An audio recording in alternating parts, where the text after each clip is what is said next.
हाँ जी दोस्तों, क्या हाल है, क्या हाल है, क्या हाल है। I hope you are all doing really really well दोस्तों।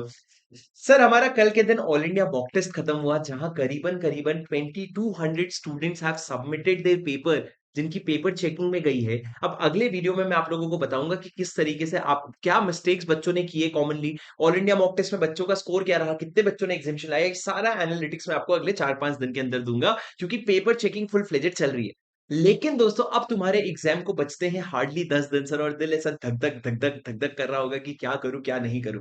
तो दोस्तों, इस वीडियो में मैं आपको बहुत इंपॉर्टेंटली बताना चाहता हूं कि मेरी बात ध्यान से सुनना सर। सबसे पहले तो सर, फिफ्थ में है तो मैं अपना अकाउंट्स की तैयारी कब से शुरू करूं। मैं आपको एज ए टीचर तो नहीं बता पाऊंगा सर, जो अकाउंट्स के टीचर है वो आपको बेटर बताएंगे, पर मैं एज ए लॉ के मैं एज ए स्टूडेंट आपको ये बताऊंगा, बहुत ज्यादा जल्दी भी मत शुरू कर लेना। क्योंकि हमको हमारे दिमाग पे पूरा भरोसा है सर। यदि हमने कोई चीज 29 या 30 अप्रैल को पढ़ ली ना, उस 30 अप्रैल वाली चीज को हमको क्या करना पड़ेगा, दोबारा हमको एग्जाम वाले दिन सुबह रिवाइज करना पड़ेगा। वो तो हमको 1 मई वाला भी करना पड़ेगा। तो मेरे हिसाब से अगर तुम आइडियल पूछोगे, first second third fourth May is enough, और फिफ्थ मई को आप सीधा सीधा एग्जाम लिखने के लिए जा सकते हो।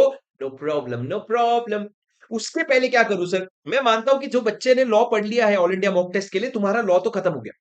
तो इस गैप में एक ही चीज बचता है जिसको तुम पढ़ सकते हो, वो है टैक्स दोस्तों। आपके पास देखो 25, 26, 27, 28, 29, 30, करीबन 5 से 6 दिन है। इसमें सर आप देखो, आपको एग्जाम के पहले, 9th को एग्जाम के पहले टैक्स के लिए तो सिर्फ 1.5 डे ही मिलेगा। तो अब लेकिन आप 4 दिन लगा करके टैक्स को 100% रिवाइज कर सकते हो। और आप लोग जो है 29th को जो टैक्स का टेस्ट है वो मत लिखो, एक्चुअली तुम आईसीआई का मॉक टेस्ट ही लिख लो, क्योंकि हमारे पास वैसे भी स्पेस भी नहीं बचा है। तो तुम टैक्स पेपर मत लिखो, पर तुम मॉक टेस्ट तो लिख सकते हो।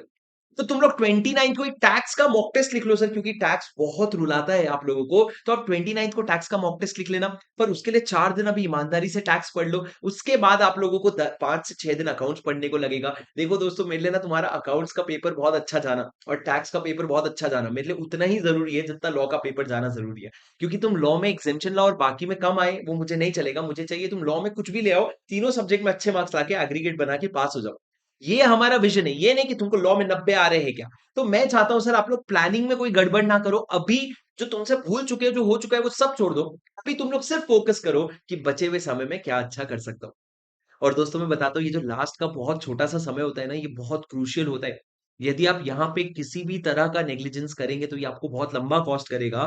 पर एट द सेम टाइम यहाँ पे आप बहुत स्मार्ट वर्क करेंगे ना, तो मे बी नसीब आपका साथ दे दे।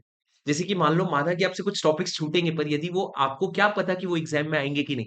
लॉ की बात बताओ तो किसी किसी एग्जाम में रजिस्ट्रेशन ऑफ चार्जेस 15-15 नंबर का आया और मैनेजमेंट आया ही नहीं है। किसी किसी एग्जाम में मैनेजमेंट 15 नंबर का आया, रजिस्ट्रेशन ऑफ चार्जेस आया ही नहीं है। तो ये तो नसीब हुआ ना।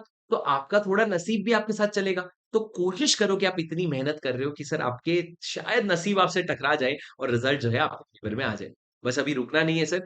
धीरे चल रहे हो, चलते जाओ, but slow and steady wins the race. Save some energy, because जो एग्ज़ाम के 12 दिन होने वाले हैं ना, वो अपने आप में अलग ल लड़ाई होने वाली है। तो ऐसा नहीं कि एग्ज़ाम शुरू होने तक तुम थक चुके हो, धीरे-धीरे आगे बढ़ो, because slow and steady wins the race. और मुझे पूरा भरोसा है, इस बार कुछ तो तुम अलग करोगे और कुछ तो अच्छा करके दिखाओगे। ठीक है दोस्तों? कीप गोइंग, स्टडी वेल, यही हूँ मैं। आपको वीडियो पसंद आए तो लाइक ज़रूर कर देना, चैनल को सब्सक्राइब ज़रूर कर देना, और मैं मिलता हूँ आपसे अगले वीडियो में। Until then, this is your C buddy Shubham Singhal signing off. Bye bye.